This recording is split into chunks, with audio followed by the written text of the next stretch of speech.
عزیز طلبہ و طالبات، سال دوم اردو اختیاری مضمون میسور یونیورسٹی۔ آج کے سیشن کا عنوان ہے باب اول منظر سوم حرم سرا میں ایک غلام گردش۔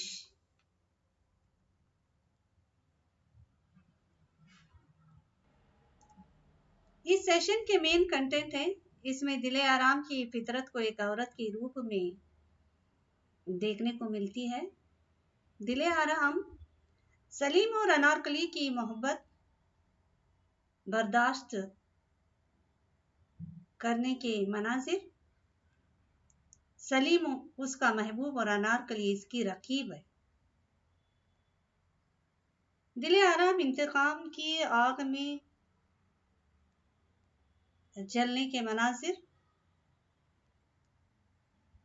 انارکلی سلیم کی یاد میں کھوئی کھوئی رہنا۔ سوریا انارکلی کو محفوظ اور خوش رکھنے کی کوشش کرنا۔ امتیاز علی تاج کا ڈرامہ اردو ادب کا بہترین سرمایہ ہے۔ اس منظر میں اکبر کا دربار ہے جو ضمنی کرداروں سے بھرا ہوا ہے۔ کردار نگاری اس ڈرامے کی روح ہے۔ دربار اکبری کی کنیزوں میں دل آرام کافی نمایاں ہے، اسے ذل سبحانی تک رسائی حاصل ہے۔ دل آرام چاہتی کیونکہ اس کی نظر میں ہندوستان کی ملکہ کا تاج تھا۔ انارکلی سے پہلے شہزادہ سلیم کا کسی قدر التفات اس کی طرف بھی تھا۔ شاید اسی بنا پر وہ یہ خواب بن رہی تھی۔ بہرحال جب اسے یہ خواب ٹوٹتا دکھائی دیا تو وہ اپنی تمام تر عیاری اور چالاکی کے ساتھ انارکلی کو راستے سے ہٹانے کی درپے ہو گئی ہے۔ تو اس وقت مروارید کہتی ہے، اے بہن، میں کہتی ہوں چپ شاہ کا روزہ رکھا ہے کیا؟ خدا کے لیے بولو تو دل آرام۔ انارکلی اپنی ہمراز ساتھیوں سے کہتی ہے، تامل سے۔ انارکلی بہت خوبصورت ہے۔ جواب پاتے ہی بے ساختہ جواب دیتی ہے، قسمت کا ستارہ۔ یہ قسمت کے ستارے ٹوٹا نہیں کرتے مروارید۔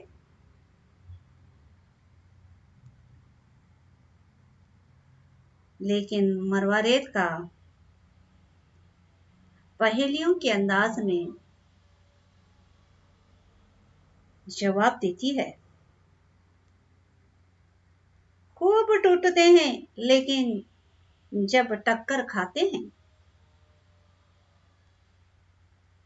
جواب میں دل آرام کہتی ہے، تو مروارید آج رات 2 تارے ٹکرائیں گے، کیا خبر کون سا ٹوٹے؟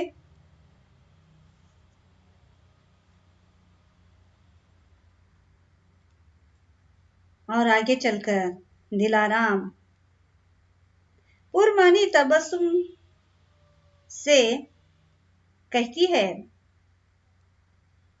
کہہ دوں تو یہ سارا محل قیامت کا نمونہ بن جائے، پر ابھی تو دیکھنا ہے کہ ستارہ کون سا ٹوٹتا ہے۔